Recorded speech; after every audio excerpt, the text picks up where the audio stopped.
Hey, AJ Catanzaro here, and I want to share a little, maybe secret. There's so many people at my classes that first of all don't wear knee pads, which buy some knee pads.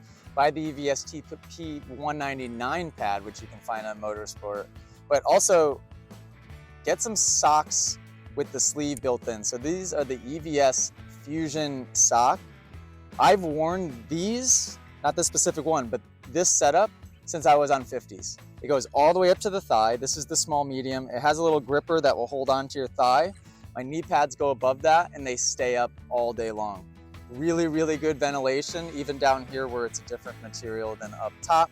They hold up really well. A lot of people won't dry theirs because they want them to last long, but I wash and dry all of my gear.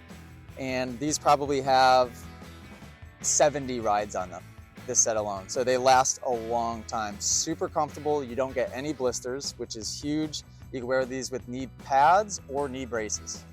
EVS Fusion Sock. Go to motosport.com. Thank me later because these bad boys are comfortable.